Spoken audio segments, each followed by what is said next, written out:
कट्टरपंथी जिनका अतीत खून से सना होता है, जो जमहूरियत को सबसे बड़ा दुश्मन समझते हैं, जिनकी डोर मुल्क के दुश्मनों के हाथों में होती है, अगर वो शराफत का चोला ओढ़कर आपके सामने आ जाएं तो आंखें मूंद कर उनकी बातों पर यकीन करना यकीनन समझदारी तो नहीं कही जाएगी। जिस जमाते इस्लामी कश्मीर ने जम्मू कश्मीर की घाटी में दशकों तक खूनी खेल खेला, अब उसको जमहूरियत में रब दिखने लगा है।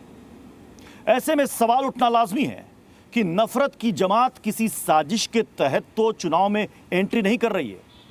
नमस्कार, मैं हूं प्रत्युष खरे और आप देख रहे हैं हमारी खास टेली सीरीज कश्मीर जमात कॉन्स्पिरेसी, जिसके पहले चैप्टर हलाल इलेक्शन में हम आपको दिखाएंगे कि जिस संगठन ने कश्मीर को 3 दशकों तक अशांत रखा, जिसने चुनाव का बहिष्कार किया, आखिर चुनाव में उतरने के पीछे उसका असली मकसद क्या है। दूसरे चैप्टर पाक का गुलाम में हम आपको बताएंगे कि किस तरह जमात इस्लामी ने कश्मीर की एक पीढ़ी को कट्टरपंथ और आतंक की आग में झोंककर बर्बाद कर दिया। तीसरे चैप्टर जमात की सर्जरी में हम आपको बताएंगे कि पाकिस्तानी परस्त जमात का इलाज हिंदुस्तान ने कैसे किया। लेकिन सबसे पहले आपको दिखाते हैं कि जमात की चुनावी प्लानिंग आखिर है क्या।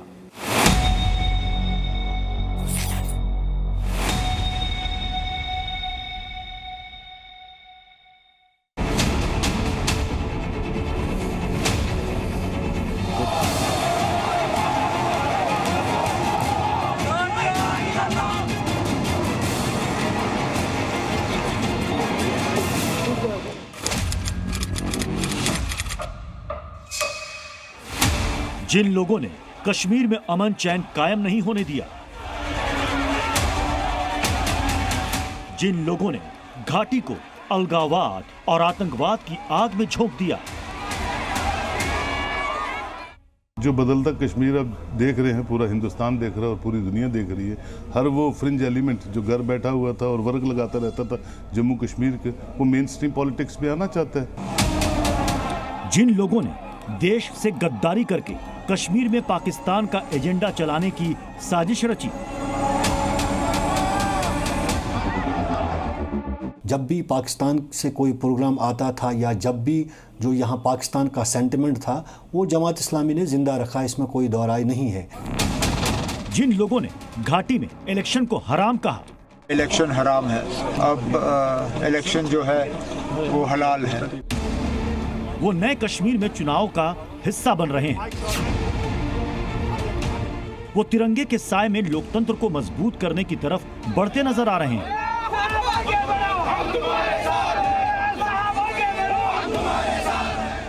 ये हृदय परिवर्तन है या फिर कोई बहुत बड़ी साजिश, इस बात का खुलासा होना बहुत जरूरी है।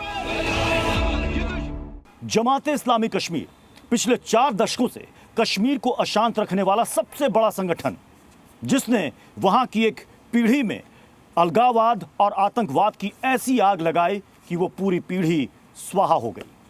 जो कश्मीर कभी तरक्की की नई ऊंचाई को छू सकता था, वो सबसे अशांत इलाका बन गया। लेकिन अब जमहूरियत के दुश्मनों की अक्ल ठिकाने आ गई है। अब वो जमहूरियत में शामिल होना चाहते हैं, वो चुनाव में शामिल होना चाहते हैं। इसकी वजह क्या है? सवाल ये उठ रहे हैं कि जमात की पॉलिटिकल एंट्री कोई बड़ी साजिश तो नहीं है, कहीं ये कोई बड़े खतरे की घंटी तो नहीं है। कुछ दशक पहले तक जुमे के दिन मस्जिदों से बाहर निकलकर कश्मीर में पत्थरबाजी करने वाली भीड़ की तस्वीरें आम थीं।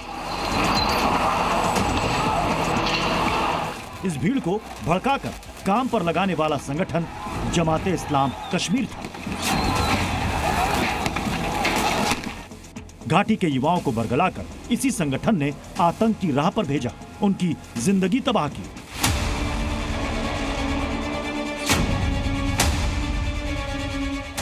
इसके संस्थापकों ने सूफी कश्मीर में कट्टरता के बीज बोए। इनके पाकिस्तान में बैठे आकाओं के बारे में भी हम आपको बताएंगे। लेकिन पहले प्रतिबंधों की बेड़ियों और युवाओं के मोहभंग पड़ने के बाद कमजोर हो चुके इस अलगाववादी संगठन की नई रणनीति को समझिए। ये तलत मजीद हैं, जिन्होंने पुलवामा से निर्दलीय पर्चा भरा है। लेकिन तलत मजीद की पहचान जमात के पूर्व प्रमुख के तौर पर होती है। जमात पर प्रतिबंध और फंडिंग पर रोक लगाने के बाद ये संगठन और इसके नेता हाशिए पर हैं। लेकिन पहले चुनाव का बहिष्कार करने वाले अब इसे मौजूदा वक्त की जरूरत बता रहे हैं।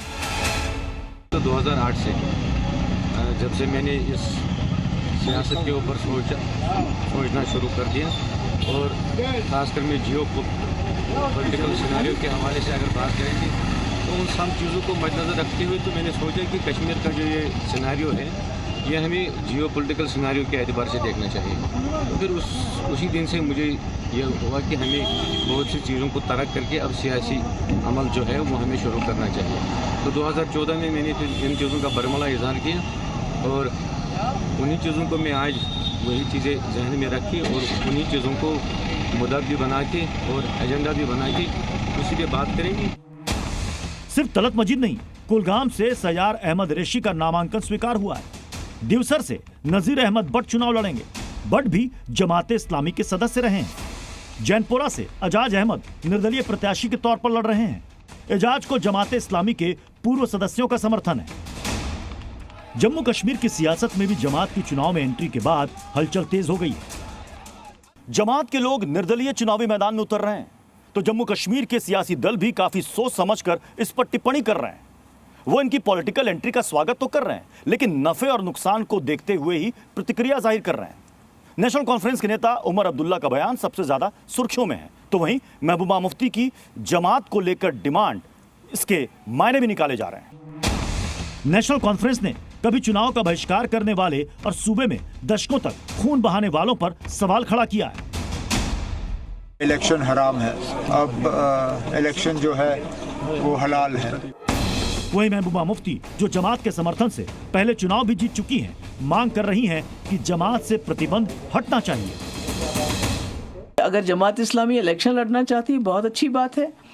जमहूरियत ख्यालात की जंग है और इसमें जब जो चाहे आ सकता है और उनको, मैं तो सरकार से ये भी कहती हूँ, उनका बैन हटाया जाना चाहिए। अब तो महबूबा मुफ्ती ने इस बात के संकेत देने भी शुरू कर दिए हैं कि अगर जमात ने बात की होती तो पीडीपी और जमात साथ मिलकर चुनाव लड़ सकते थे। क्या इसका मतलब ये माना जाए कि अब पीडीपी और जमात मिलकर चुनाव लड़ेंगे? जमात के लोग जो उल्मा हमारे हैं, जो मौलवी साहिबान हैं, जिनको दीन ईमान की वजह से बंद रखा जाता है, वो अगर हमें पता होता जमात इस्लामी इलेक्शन कंटेस्ट करेगी तो पीडीपी उनको अपनी सीटें भी देती, हम उनको मैंडेट भी देते और हम चाहते उनके खिलाफ कैंडिडेट भी ना उठाते। जमाते इस्लामी के चुनाव में उतरने के बाद राजनीतिक दल कुछ भी कहें, लेकिन इसकी असली चाल कश्मीर को समझने वाले एक्सपर्ट बता रहे हैं। जमाते इस्लामी अगर चुनाव में उतर रही है तो इस हृदय परिवर्तन के पीछे गहरी चाल होने की पूरी आशंका है। संगठन का एक ही उद्देश्य है कि डिस्टेबलाइज करना जम्मू कश्मीर को, पाकिस्तान के डिक्टेशंस पे चलना, पाकिस्तान के पीछे अफगानिस्तान, अफगानिस्तान से पीछे वो मुल्क जो जिनकी क्रॉप जो है सिर्फ टेररिज्म के ऊपर है, उनके साथ सपोर्ट करना। तो क्या एक बार फिर से जमाते इस्लामी कश्मीर घाटी में पनपने के लिए चुनाव को सहारा बना रही है? इस बात की आशंका के संकेत जमाते इस्लामी के इतिहास खंगालने पर मिल जाते हैं। जमाते इस्लामी कश्मीर के बारे में भारतीय सुरक्षा एजेंसियों के पास पुख्ता सबूत हैं कि किस तरह इस संगठन के तार पाकिस्तान की खुफिया एजेंसी आईएसआई के साथ जुड़े हुए हैं और कैसे उसकी टेरर फंडिंग के जरिए इसने कश्मीर को लंबे वक्त तक अस्थिर रखा।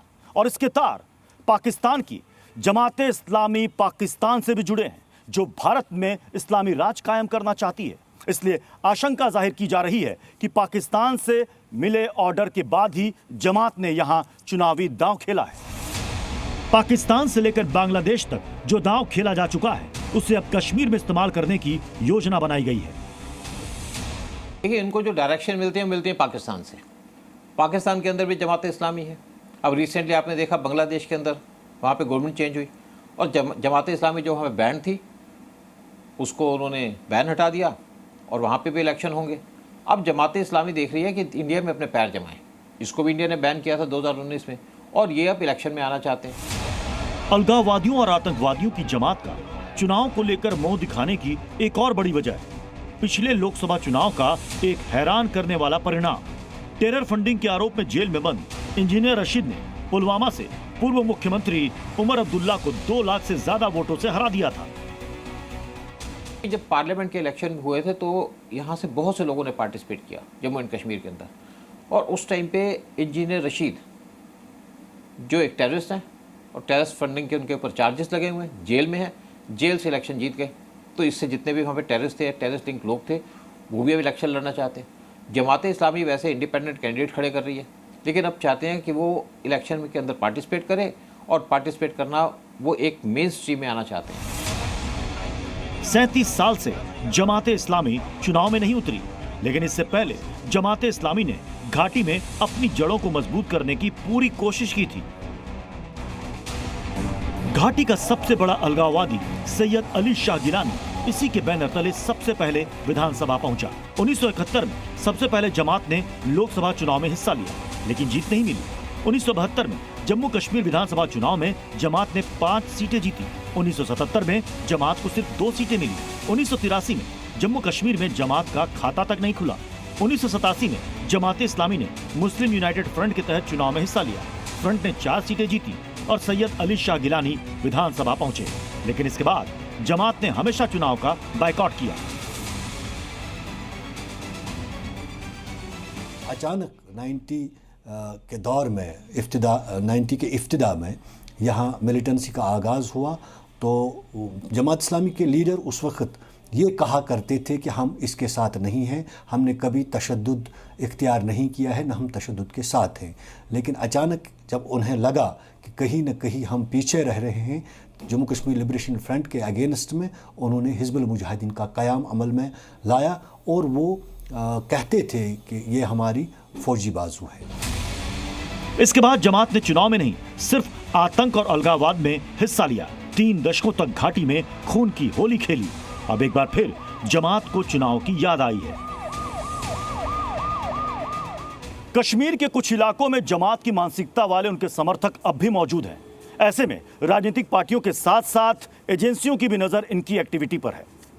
जमात इस्लामी कश्मीर चुनावी मैदान में उतर तो रहा है, लेकिन इनके उम्मीदवार इंजीनियर रशीद की तरह कामयाब हो पाएंगे, इसकी उम्मीद बेहद कम है। उस टाइम पे नेपाल नेशनल कॉन्फ्रेंस और साथ में कांग्रेस का अलायंस हो गया था। पीडीपी उस टाइम पे थी नहीं, तो ये मार्शलाइज हो गए थे। उस टाइम ज़्यादा कुछ कर नहीं पाए, और आज भी ये नहीं कि इनके पास कैडर है बहुत कुछ कर पाएंगे, लेकिन इनका कुछ परसेंट पे इन्फ्लुएंस तो है। कुछ इनके कैंडिडेट जीत भी सकते हैं, और कुछ को महबूबा मुफ्ती सपोर्ट करके उनको जितवा सकती है। जमात से कश्मीर के युवाओं के मोहभंग की सबसे बड़ी वजह है वो खूनी और कट्टर खेल, जिससे जमात ने घाटी को कई दशकों तक सिसकने पर मजबूर किया।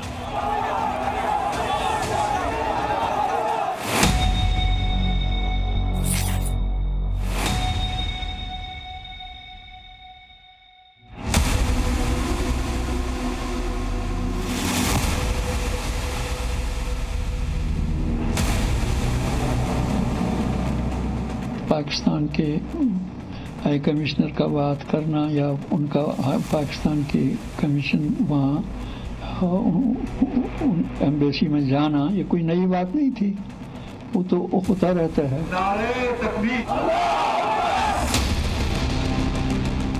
अलगाववादी नेता सैयद अली शाह गिलानी ने आखिरी सांस तक जम्मू कश्मीर के मुद्दे पर पाकिस्तान की पैरवी की। भारत में इस्लामाबाद का गुणगान करने वाली हुर्रियत कॉन्फ्रेंस में सबसे बड़ा चेहरा गिलानी थे, और वो इसमें जमात इस्लामी के प्रतिनिधि के तौर पर शामिल हुए।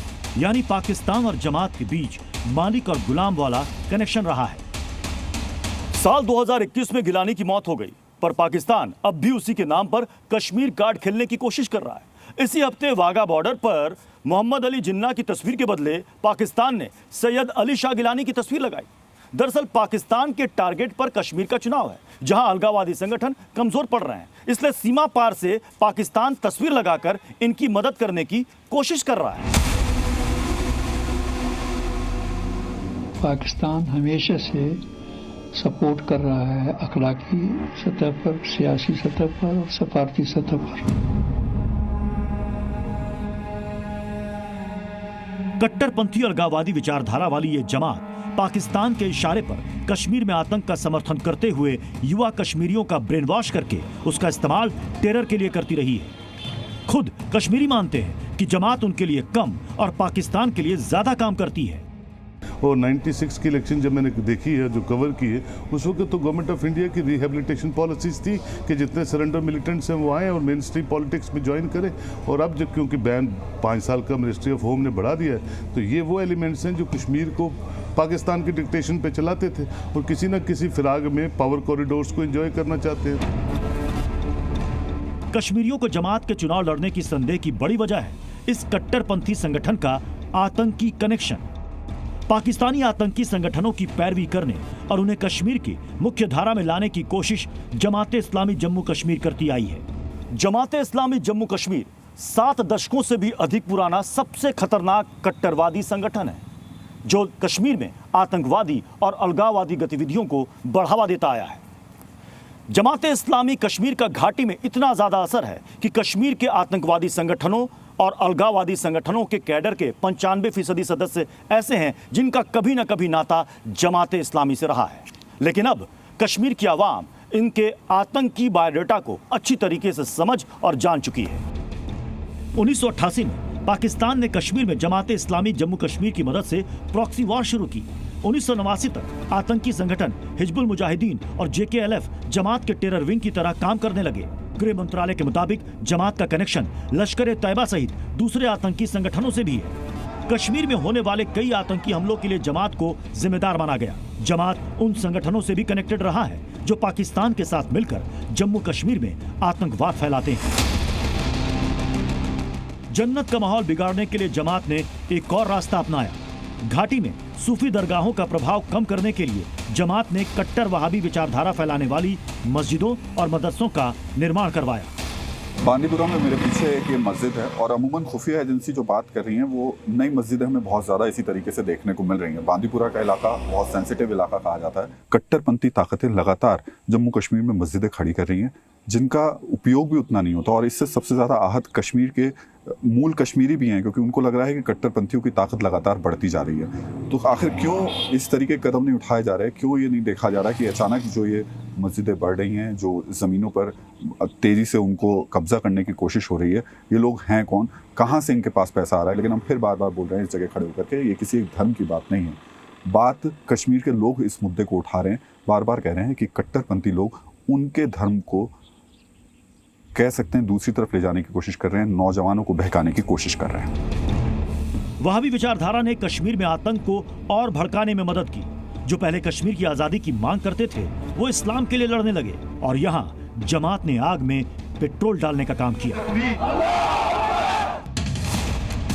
घाटी में जमात के असर का फायदा उठाने वोट बैंक की पॉलिटिक्स के लिए कश्मीर की दूसरी पॉलिटिकल पार्टियां भी इसी रास्ते पर बढ़ी और श्रीनगर में दिल्ली के बदले इस्लामाबाद की चर्चा होने लगी। माना जाता है कि कश्मीर में जमात के सहयोग से ही PDP और मजबूत हुई। PDP जो हमारी जमात है, मुफ्ती साहब जो हैं वो ओथ लेते हुए पाकिस्तान का शुक्रिया अदा कर रहे थे। इलेक्शन इंडियन आर्मी करवा रही थी, पैरामिलिट्री करवा रही थी और मोदी साहब के साथ जब उन्होंने ओथ ली तो वो तो शुक्रिया पाकिस्तान का कर रहे थे। यू कैन वेल अंडरस्टैंड कि हमारा जो वोट बैंक है वो रेडिकलाइजेशन पे जुड़ा हुआ था जम्मू कश्मीर का। जम्मू कश्मीर को 77 ईयर्स में किसी से खतरा नहीं है सिवाय रेडिकलाइट ग्रुप से और उन सियासतदानों से जो विद इन स्टेट रह के जम्मू के लोगों को गुमराह करते थे। जमात की कट्टरपंथी विचारधारा और पाकिस्तान दोनों एक ही सिक्के के दो पहलू हैं। हालांकि जमात का रास्ता तब कठिन होने लगा जब आतंकी गतिविधियों की वजह से उस पर चौथी बार बैन लगाया गया। इसी साल गृह मंत्रालय ने 2029 तक के लिए जमात पर प्रतिबंध को बढ़ा दिया। इससे पहले 2019 में केंद्र सरकार ने इस पर 5 साल के लिए प्रतिबंध लगाया था। साल 1990 से 93 तक भी गैर कानूनी गतिविधियों की वजह से इस पर बैन लगा था और सबसे पहली बार 1975 में 2 सालों के लिए जमात को बैन किया गया था।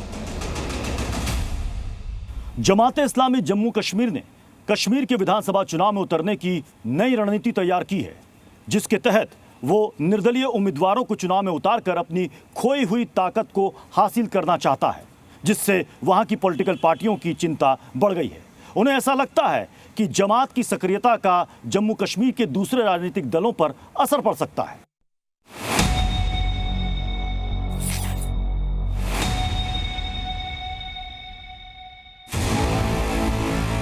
जमात की पाकिस्तान परस्ती का असली इलाज अनुच्छेद 370 हटने के बाद शुरू हुआ। कश्मीर में जमात के देश विरोधी कैंसर की सर्जरी शुरू हुई तो श्रीनगर से लेकर बडगाम, कुलगाम सहित इतने लोकेशन पर छापेमारी हुई कि जमात बैकफुट पर आ गया। अनुच्छेद 370 हटने के बाद कश्मीर में दो अहम बदलाव हुए। पहला, आतंक के सफाए में तेजी आई और दूसरा, आतंक को जनता के बीच मिल रहा सपोर्ट भी धीरे धीरे कम होता चला गया। कई फ्रंट पर एक साथ एक्शन शुरू हुए और सरकारी एजेंसियों का टारगेट जमात और उनके भाई बंधुओं पर फिक्स हो गया कि हमारे पास इंटेलिजेंस हमारी हमेशा काम करती रही, एक्टिव रही है और जितने भी लोग इनसे कनेक्टेड हैं उनके ऊपर पूरी वॉच रखी जाती है, उनकी एक्टिविटीज़ देखी जाती है, फंड कहाँ से आते हैं, इनके फंड को ब्लॉक कर दिया, इनको बैन कर दिया। तो जब आपके पास फंड्स ख़त्म हो गए तो आप कब कैसे काम करोगे? फंड तो चाहिए आपको। फिर आप देखिए ना, पिछले कुछ सालों के अंदर पाकिस्तान के अंदर उनकी इकनॉमी ख़राब हो गई थी। वो भी पीएम मोदी का एक बड़ा इंपॉर्टेंट रोल था। उन्होंने कह भी दिया था कि तुम्हें एक रोटी के लिए भूखे मरोगे, भीख मांगोगे जगह जगह। तो जब यहाँ पे फंड ख़त्म हो गए तो ये इनके एक्टिविटीज़ भी कम हो गई। टेरर फंडिंग के मामले में नेशनल इन्वेस्टिगेशन एजेंसी ने जमाते इस्लामी पर लगातार छापेमारी की, क्योंकि जमात पर हेल्थ और एजुकेशन के नाम पर विदेश से फंडिंग इकट्ठा करके लश्कर, हिजबुल मुजाहिदीन और जैश ए मोहम्मद जैसे आतंकी संगठनों को फंडिंग की कोशिश के आरोप लगे। एनआईए ने फरवरी 2024 में टेरर फंडिंग मामले में जमात के 15 ठिकानों पर रेड की।